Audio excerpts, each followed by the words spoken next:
എനിക്ക് ചോദിക്കുവാനുള്ളത്, നമ്മുടെ സംഘടനാപരമായ ഒരുപാട് ഫിത്നകൾ ഉണ്ട്. അതിനെല്ലാം മുമ്പ് ഒരു സർക്കുലർ വന്നിട്ടുണ്ട്. എന്താണെന്ന് ചോദിച്ചാൽ, സിഹ്റിൽ യാഥാർത്ഥ്യമുണ്ട്, അത് പ്രമാണബദ്ധമാണ്. അപ്പൊ ഇതിന്റെ അടിസ്ഥാനത്തിൽ എനിക്ക് 2 ചോദ്യങ്ങൾ ചോദിക്കുകയാണ്. ഒന്ന്, ദയവ് ചെയ്ത് ഈ വിഷയത്തിൽ ഒരുപാട് തർക്കവിതർക്കങ്ങൾ, സംശയങ്ങളെല്ലാം ഉണ്ട് സിഹ്റിന്റെ വിഷയത്തിൽ. അതുകൊണ്ട് അതൊന്ന് വ്യക്തമാക്കുക. പ്രമാണബദ്ധം എന്ന് പറഞ്ഞ ആ പ്രമാണങ്ങൾ ദയവ് ചെയ്ത് ഒന്ന് ഉദ്ധരിക്കുക. പ്രമാണങ്ങൾ ഉദ്ധരിക്കുക. രണ്ടാമത്, ഇത് പ്രമാണബദ്ധമാണ് എങ്കിൽ ഈ പ്രമാണങ്ങളെ മനഃപൂർവ്വം നിഷേധിക്കുന്ന, അവരുടെ യുക്തിസഹമായി മറ്റു പല കാര്യങ്ങൾക്കും വേണ്ടി ഈ പ്രമാണങ്ങൾ നിഷേധിക്കുന്നവരുടെ ഇസ്ലാമികമായ വിധി എന്ത്? ഞാനിവിടെ പറയുന്നില്ല അവർ കാഫിറാണോ, അവർ മുർത്തദ്ദാണോ, അതിൽ അവർ ഇസ്ലാമിന് പുറത്താണോ. ഇത് 2 ചോദ്യങ്ങൾ. ഒന്ന്, ഈ പ്രമാണങ്ങൾ വ്യക്തമായി ഇവിടെ വിശദീകരിക്കുക. 2, ഈ പ്രമാണങ്ങൾക്ക് വിരുദ്ധമായി പ്രവർത്തിക്കുന്ന ആളുകൾക്കെതിരെയുള്ള ഇസ്ലാമിന്റെ വിധി. സ്വാഭാവികമായും KNM പ്രവർത്തകനാണെങ്കിൽ അതിൽ ഒരു സംശയമുണ്ടാകേണ്ട ആവശ്യമില്ല. കാരണം കേരള ജംഇയ്യത്തുൽ ഉലമ വളരെ കൃത്യമായി ആ വിഷയത്തിൽ എന്താണ് മുജാഹിദുകളുടെ നിലപാട് എന്ന് വിശദീകരിച്ചതാണ്. അദ്ദേഹം തന്നെ പറഞ്ഞു, സർക്കുലറിൽ പറയുന്നുണ്ട് സിഹറിന് ഹഖീഖത്തുണ്ട്, സിഹറിന് യാഥാർത്ഥ്യമുണ്ട് എന്ന് സർക്കുലറിൽ പറഞ്ഞിട്ടുണ്ട്. ആ പറഞ്ഞത് തന്നെയാണ് മുജാഹിദ് പ്രസ്ഥാനം വെച്ചു പുലർത്തുന്ന നിലപാട് എന്നതാണ് നമ്മൾ മനസ്സിലാക്കേണ്ടത്.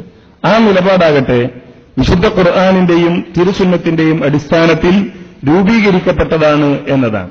ഞാൻ ദീർഘമായി വിശദീകരിക്കുന്നില്ല. വിശുദ്ധ ഖുർആനിലെ സൂറത്തുൽ ബഖറയിലെ ഒരു വചനത്തിന് അമാനി മൗലവി റഹിമഹുല്ല നൽകിയ വിശദീകരണം മാത്രം അല്പം ഞാൻ വായിക്കുകയാണ്.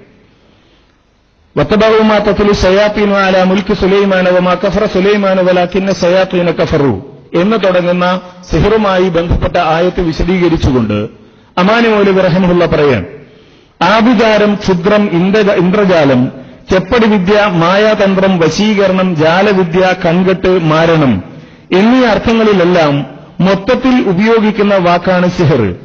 കാര്യകാരണ ബന്ധം മനസ്സിലാക്കുവാൻ പ്രയാസമായ എല്ലാ ഉപായകൃത്യങ്ങൾക്കും സിഹർ എന്ന് പറയാം. സിഹറിന്റെ പല വകുപ്പുകളും ഉദാഹരണങ്ങളും പല മഹാന്മാരും വിവരിച്ചു കാണാം. ചുരുക്കത്തിൽ മന്ത്രതന്ത്രങ്ങൾ, ജപഹോമാദികൾ, ഉറുക്കുനറുക്കുകൾ, അക്കക്കളങ്ങൾ, രക്ഷാതകിടുകൾ, കയ്യൊതുക്കം, മെസ്മരിസം, ഹിപ്നോട്ടിസം ആദിയായവെല്ലാം സിഹറിന്റെ ഇനങ്ങളത്രേ. ഇസ്മിന്റെ പണി, തൊൽസമാത്തെ മുതലായ പേരുകളിൽ അറിയപ്പെടുന്ന വിദ്യകളും അങ്ങനെ തന്നെ.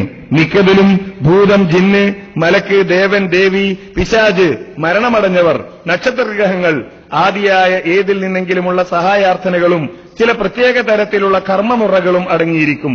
ചിലപ്പോൾ ചില മരുന്നുകളും മന്ത്രതന്ത്രങ്ങളും കൂട്ടിയിണക്കിക്കൊണ്ടുമായിരിക്കും. ഗൂഢവും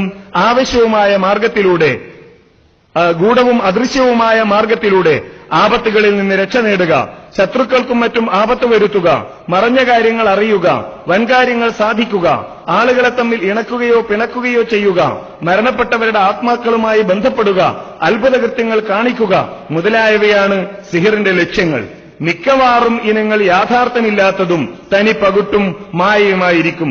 ചിലതാകട്ടെ മാനസികമായ ചില മാറ്റങ്ങൾ ഉണ്ടാക്കുന്നതും അതുവഴി ചില അനുഭവങ്ങൾ പ്രകടമാക്കുന്നതുമായിരിക്കും എന്നാണ് അമാനി മൗലവി തന്റെ തഫ്സീറിൽ രേഖപ്പെടുത്തിയിരിക്കുന്നത്. അത് തന്നെയാണ് മുജാഹിദികൾ ഈ വിഷയത്തിൽ വെച്ചു പുലർത്തുന്ന നിലപാട്. വീണ്ടും അദ്ദേഹം ആ ആയത്തിലെ വമാഹും ബിളാരീന മിൻ അഹദിൻ ഇല്ലാ ബിഇദ്നില്ലാ എന്ന ആയത്ത് വിശദീകരിച്ചുകൊണ്ട് പറയുന്നു, ഇന്ന കാര്യം പ്രവർത്തിച്ചാൽ ഇന്ന പ്രതിഫലമുണ്ടാകുമെന്ന് അള്ളാഹു നിശ്ചയിച്ചു വെച്ചിട്ടുണ്ട്. ഫലങ്ങളാവട്ടെ നല്ലതും ചീത്തയുമാകാം, ഉപകാരവും ഉപദ്രവവുമാകാം. അതുകൊണ്ടാണ് ചീത്തയും ഉപദ്രവകരവുമായ കാര്യങ്ങൾ അവൻ വിരോധിക്കുന്നതും.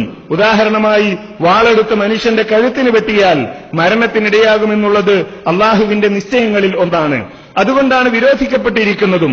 അതേസമയത്ത് അള്ളാഹുവിന്റെ ഉദ്ദേശവും ഉത്തരവും കൂടാതെ ഒരു കാര്യവും സംഭവിക്കുന്നതുമല്ല. ഓരോന്നിനും കാരണങ്ങൾ നിശ്ചയിച്ചതും ആ കാരണങ്ങൾ ഉണ്ടാകുമ്പോൾ അതത് കാര്യങ്ങൾ സംഭവിക്കുന്നതും അവന്റെ ഉദ്ദേശവും ഉത്തരവും അനുസരിച്ച് തന്നെ. മറ്റൊരു വിധത്തിൽ പറഞ്ഞാൽ അള്ളാഹുവിന്റെ ഉത്തരവും ഉദ്ദേശവും കൂടാതെ സിഹിറിന്റെയോ സിഹിർ ചെയ്യുന്നവന്റെയോ സ്വന്തം കഴിവുകൊണ്ടല്ല സിഹിറിനെ ഒരു ഉപദ്രവ കാരണമാക്കി അള്ളാഹു നിശ്ചയിച്ചതുകൊണ്ടാണ് ഭാര്യ ഭർത്താക്കൾക്കിടയിൽ അതുമൂലം ഭിന്നിപ്പുണ്ടാകുന്നത് എന്ന് സാരം എന്നാണ് അമാനി മൗലവി തുടർന്ന് വിശദീകരിക്കുന്നത്. ഇതാണ് ഈ വിഷയത്തിൽ മുജാഹിദുകൾ വെച്ച് പുലർത്തുന്ന സമീപനം. ഇതാണ് മുജാഹിദുകൾ അവരുടെ ഖുർആൻ പരിഭാഷകളിലും അവിടെ നിന്ന് തുടങ്ങി സർക്കുലറിലും വരെ വിശദീകരിക്കുന്ന ആദർശമായി നമ്മൾ മനസ്സിലാക്കേണ്ടത്. നേരത്തെ പറഞ്ഞ സർക്കുലർ ജമിയത്തുൽ ഉലമ പുറത്തിറക്കിയതാണ്. ഈ പറഞ്ഞതാകട്ടെ കേരള നേതൃത്വത്തിൽ മുജാഹിദീൻ പുറത്തിറക്കുന്ന അമാനി മൗലവിയുടെ പരിഭാഷയിൽ പറഞ്ഞതാണ്. അഥവാ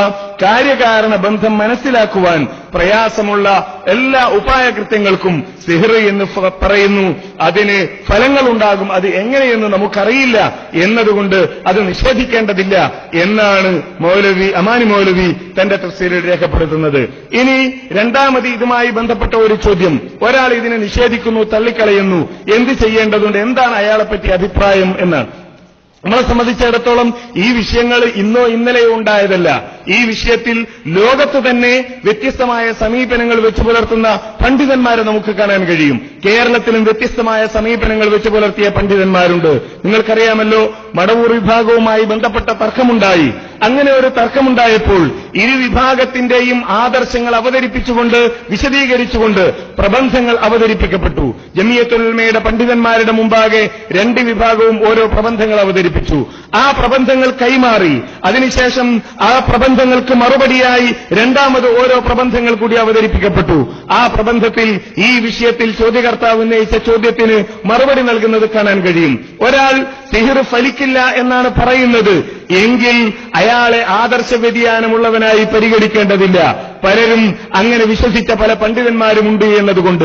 എന്നാൽ അത് മറ്റൊരു തലത്തിലേക്കെത്തുമ്പോൾ, വിശുദ്ധ ഖുർആനിനെ ദുർവ്യാഖ്യാനം ചെയ്യുന്ന തലത്തിലേക്കെത്തുമ്പോൾ, അതേപോലെ സ്വഹീഹായ ഹദീസുകളെ നിഷേധിക്കുന്ന തലത്തിലേക്കെത്തുമ്പോൾ അത് വ്യതിയാനമായി പരിഗണിക്കേണ്ടതുണ്ട് എന്നാണ് മുജാഹിദ് പ്രസ്ഥാനം വളരെ കൃത്യമായി വർഷങ്ങൾക്ക് മുമ്പ് തന്നെ ഈ വിഷയത്തിൽ ആളുകളെ ബോധ്യപ്പെടുത്തുകയും പഠിപ്പിക്കുകയും ചെയ്യുന്നത് എന്നാണ് അതുമായി ബന്ധപ്പെട്ട് സൂചിപ്പിക്കാനുള്ളത്. അള്ളാഹു അനുഗ്രഹിക്കുമാറാകട്ടെ.